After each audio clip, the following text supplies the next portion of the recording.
ofrezcan los cristianos ofrendas y alabanza, a gloria de la víctima propicia de la Pascua, Cordero sin pecado, que a las ovejas salva, a Dios y a los culpables unió con nueva alianza. Hola hermanos, el día de hoy, 28 de abril del 2023, es el último viernes del mes de abril, oigan, viernes de la tercera semana del tiempo de la Pascua. Muy bien, a ver, ya les digo, es que es sorprendente, me ha pasado mañana, es cuarto domingo de Pascua, domingo del Buen Pastor, concluye, o es más bien la Jornada Mundial de Oración por las Vocaciones. Hoy les voy a hablar, no sé, fíjense, o sea, sinceramente se los digo, porque hoy es día de Pedro Chanel, de San Pedro Chanel, que es el primer mártir de los maristas, el primer mártir de Oceanía, un hombre extraordinario que decidió ser misionero en aquellas lejanas tierras de la Polinesia y que es llamativo, no es una vocación muy preciosa. También hoy es día de San Luis Griñó de Montfort, así fue bautizado, como Luis. Él era, bueno, nació el 31 de enero de 1673 en Montfort-sur-Mer, ahí en la zona de Reims, en la Bretaña francesa. Él era realmente el segundo hijo del matrimonio de sus papás, ¿no? El papá era abogado, era muy iracundo y tenía un carácter ese papá. Lo que pasa es que su hermanito mayor murió cuando tenía apenas unos meses, no me acuerdo cuánto, pero era muy pequeñito cuando murió. Entonces él pasa a ser el mayor, de 18. Fíjense ustedes, de 18.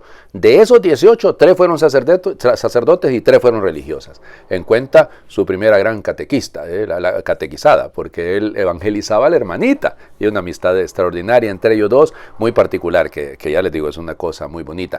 Tenía un mal carácter el pobre, tenía el carácter del papá, eran iracundos. Y entonces lo que había decidido es que cada vez que se enojaba, se iba, salía corriendo, se iba afuera para no caer pues en las garras de la ira. Y bueno, descubre entre los 16 y los 17 años se da una crisis muy grande en su vida y decide ser sacerdote. Al principio el papá no quería, pero luego ya aceptó. Y lo bueno es que se va al seminario, tenía una buena dote, digamos, para entrar en el seminario. En aquel momento los sulpicianos tenían 2 seminarios, había estudiado con los jesuitas, tenían 2 seminarios, uno para la gente de un poquito alcurnia, digamos, y otro para los de menos capacidad económica. Y resulta ser que él hasta vendió el caballo, el traje que le había regalado la mamá, todo, lo entregó todo y allá llegó como un pobretón, pues, y entonces, claro, no fue admitido en el seminario de los nobles, sino que fue admitido en el seminario de los que no tenemos mayor cantidad. Y entonces, bueno, allá fue el hombre con muchas dificultades, porque es que los superiores decían, bueno, ¿y este es un fanático o es un santo? O sea, realmente no se sabía porque era extremista, era su devoción a la Virgen, por eso Luis María, él se puso ya de adulto el María. Y luego el tema de la Eucaristía, entonces, claro, lo miraban muy extraño, además en una época en la que estamos en la lucha con Port Royal, ¿no? con los jansenistas, y los jansenistas controlan muy buena parte de la situación en Francia, el galicanismo, todas aquellas cuestiones, ¿no? Estas herejías que van a hacer muchísimo daño. Y entonces, claro, a él lo atacaban mucho. Finalmente se ordena sacerdote un 5 de junio de 1700, en el año jubilar de 1700, pero fíjense ustedes, no le dan licencias para que pueda confesar, ni para que pueda predicar, y él lo que quería era, de hecho, fíjense que su mente era irse de misionero al Quebec, allá a la Nueva Francia, pero nada, y con muchas dificultades, sirve de capellán en algunos hospitales, no era eso lo que él quería ser un predicador, él quería ser un misionero, pero nada, ya les digo, y con mucha oposición, tuvo muchísimas dificultades, y entonces se asocia con un grupo de sacerdotes que son supuestamente misioneros, pero nada de misioneros, él se decepciona, pero fíjense que lo habían mandado para allá para deshacerse de él, porque no sabían qué hacer con él los superiores, porque era un personaje difícil, llamémoslo así. Y bueno, pero eso le sirvió para aprender un poquito de vida comunitaria, ¿no? Regresa a París y bueno, ahí ya la cosa cambia y entonces se va donde el Papa Clemente XI. Y el Papa Clemente XI, fíjense, con una intuición preciosa, lo nombra misionero apostólico. Aquí sí, véngase. Más de 200 misiones y retiros predicados extraordinarios en la zona de Bretaña, ¿qué es eso? El oeste francés. Óiganme, pero la gente lo requete quería, pero los demás lo acusaron de todo, ustedes no tienen idea, una cosa horrible realmente todas las acusaciones que le hacían, y él su devoción a la Virgen, su devoción al Santo Rosario, y escribió lo que se dice que es el libro que más odia el diablo, sí, pues así le dice, el Tratado de la verdadera devoción a la Santísima Virgen María. Para que vean ustedes, ahí ese librito hizo estragos y sigue haciendo, ¿no? Y hay que leerlo, ¿no? Igual que la Filotea, hay que leer esos libros, evidentemente estoy hablándoles de los santos más o menos contemporáneos, ¿no? Porque es una época de muchos santos en Francia, ¿no? Y bueno, y ya les digo, el libro extraordinario. Él fue, además fue fundador de las Hijas de la Sabiduría, así se llamaban, ¿no? Y también de la compañía de María Montfortiana, y entonces también esa es otra obra extraordinaria que él hizo. Sus escritos, fíjense que está la propuesta de declararlo doctor de la Iglesia por los escritos. Fue canonizado en 1947, y ya les digo, la devoción a la Virgen no es negociable. Así de sencillo, nos cueste lo que nos cueste, pero al amor a la Madre no hay que dejarlo nunca. Vamos al Evangelio, a la primera lectura. Ay, Señor Jesucristo, lo que cambia la Iglesia con esto. Hechos de los Apóstoles, capítulo 9, versículos del 1 al 20. En aquellos días Saulo, amenazando todavía de muerte a los discípulos del Señor, fue a ver al sumo sacerdote y le pidió para las sinagogas de Damasco cartas que lo autorizaran para traer presos a Jerusalén a todos aquellos hombres y mujeres que seguían la nueva doctrina. Pero sucedió que cuando se aproximaba a Damasco, una luz del cielo lo envolvió de repente con su resplandor. Cayó por tierra y oyó una voz que le decía: Saulo, Saulo, ¿por qué me persigues? Preguntó él: ¿quién eres, Señor? La respuesta fue: yo soy Jesús, a quien tú persigues. Levántate, entra en la ciudad y ahí se te dirá lo que tienes que hacer. Los hombres que lo acompañaban en el viaje se habían detenido, mudos de asombro, pues oyeron la voz pero no vieron a nadie. Saulo se levantó del suelo y aunque tenía abiertos los ojos no podía ver. Los llevaron de la mano hasta Damasco y ahí estuvo 3 días ciego, sin comer ni beber. Había en Damasco un discípulo que se llamaba Ananías, a quien se le apareció el Señor y le dijo: Ananías. Él respondió: aquí estoy, Señor. El Señor le dijo: ve a la calle principal y busca en casa de Judas a un hombre de Tarso llamado Saulo que está orando. Saulo tuvo también la visión de un hombre llamado Ananías que entraba y le imponía las manos para que recobrara la vista. Ananías contestó: Señor, he oído a muchos hablar de ese individuo y del daño que ha hecho a tus fieles en Jerusalén. Además trae autorización de los sumos sacerdotes para poner presos a todos los que invocan tu nombre. Pero el Señor le dijo: no importa. Tú ve allá, porque yo lo he escogido como instrumento para que me dé a conocer a las naciones, a los reyes y a los hijos de Israel. Yo le mostraré cuánto tendrá que padecer por mi causa. Ananías fue allá, entró en la casa, le impuso las manos a Saulo y le dijo: Saulo, hermano, el Señor Jesús, que se te apareció en el camino, me envía para que recobres la vista y quede lleno del Espíritu Santo. Al instante, algo como escama se le desprendió de los ojos y recobró la vista. Se levantó y lo bautizaron. Luego comió y recuperó las fuerzas. Se quedó unos días con los discípulos en Damasco y se puso a predicar en las sinagogas, afirmando que Jesús era el Hijo de Dios. Palabra de Dios, te alabamos, Señor. Ay, Señor Jesucristo. La vocación de Pablo, la conversión de Pablo, la misión de Pablo. 3 cosas. Fijémonos en las cosas que de repente nadie lo nota, ¿ok? Fíjense, el tema es que Pablo va lleno ahí de odio en contra de los hermanos, ¿no? Y va camino a Damasco, ¿por qué a Damasco? Ese es un punto importante, ¿no? ¿Por qué a Damasco? Parece ser que será uno de los primeros lugares donde van a llegar los hermanos, donde van a llegar los cristianos, pues. Y esto es interesante, ¿no? Fuera de Jerusalén, Samaria, que es lo que hemos estado escuchando, que sea Damasco, aquel foco, aquel punto. De repente, después ya no vamos a escuchar mucho, vamos a escuchar de Antioquía, sí, eso sí, pero de Damasco menos. Pero ahí es. Y hay 2 detalles con esto.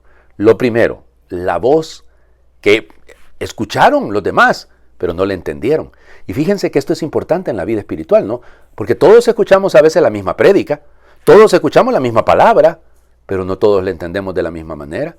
Y hay que pedirle al Señor esa capacidad, esa luz, para poder recibir la palabra y asumirla, para poder entenderla para nosotros, concretamente.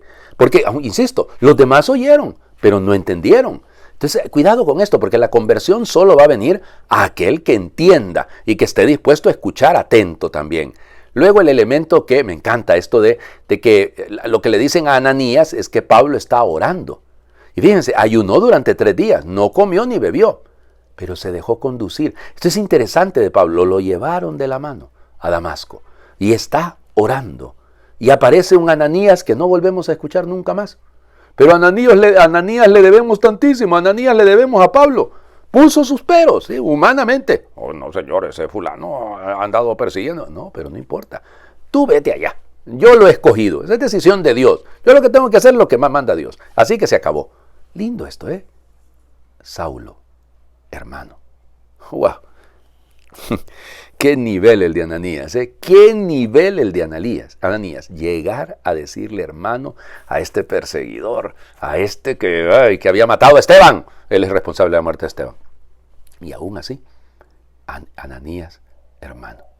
Yo me pongo a pensar, y fíjense que meditándolo, me quedaba pensando, vea, no vaya a ser eso suficiente razón para cambiar de vida.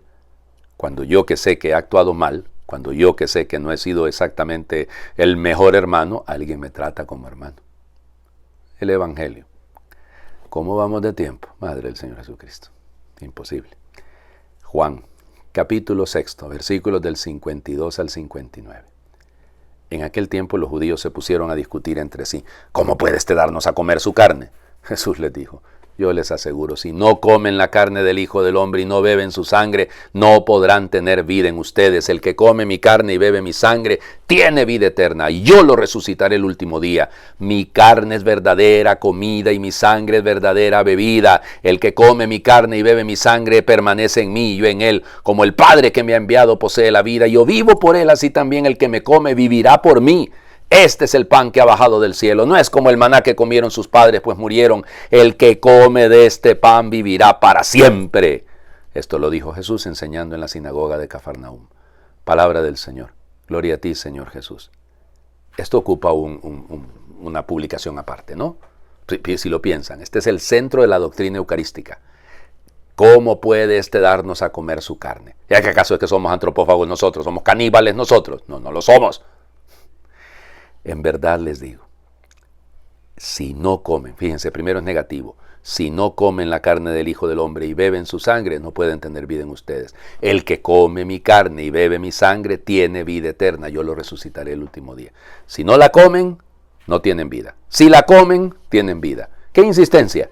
¿Y por qué? Bueno, podríamos habernos quedado con la imagen del pan, esto no es como el maná que comieron, no.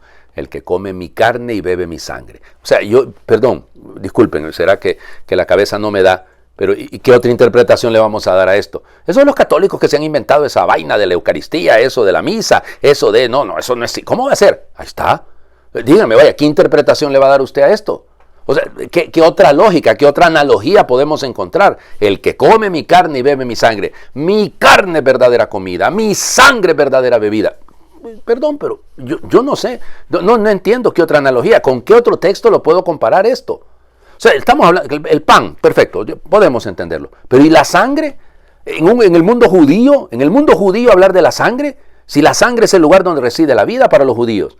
Entonces, atreverse a decir esto es realmente una cosa extraordinarísima. El que come mi carne, perdón, pero estamos hablando de la Eucaristía. Y algunos de nosotros nos pasamos meses, años sin comulgar. Otros nos las pasamos, aunque venimos de la tradición católica, y rechazando la Eucaristía. Y ahí rechazando la vida de los sacramentos. Hombre, aquí está claro, el que come mi carne y bebe mi sangre tiene vida. Yo lo resucitaré el último día. Esto no es un juego. Esto no es opcional.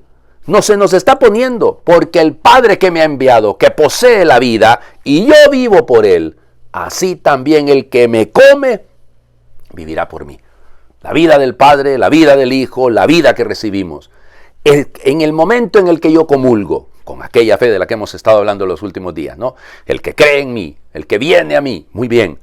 Si yo comulgo con esa fe, con esa conciencia, con esa claridad, tendré la vida, la verdadera vida. Les invito a hacer oración por el tiempo. Señor, gracias por ser nuestro pan, porque te dejas comer por nosotros, porque nos ofreces tu vida entera para que vivamos por tu amor, como tú vives del amor del Padre. Danos cada día sabiduría y humildad para no vivir de mí y de mi vanidad, de mis deseos de poder y de poseer, de la satisfacción de mis caprichos, para vivir de ti y de tu amor. Que cada día, Señor, sepa acoger como un mendigo que se sabe afortunado tu luz, que me ayude a ver la verdad y la mentira, tu fuerza que me sostiene, tu palabra que me recuerda quién soy y para qué he nacido, tu mano que me defiende, tu sabiduría que me conduce a la vida, tu mirada que me da la paz que a veces no tengo, tu Eucaristía, tu pan y tu vino, que alimenta mi hambre de amor y de alegría, de entregar mi tiempo y mi vida entera como tú y siempre contigo. Amén. Señor esté con ustedes. Les bendiga a Dios. Por intercesión de San Pedro Chanel y de San Luis María Griñó de Montfort, el que es Padre, Hijo y Espíritu Santo, y su bendición descienda y les acompañe siempre. Cristo ha resucitado, verdaderamente ha resucitado. Resucitó de veras, mi amor y mi esperanza.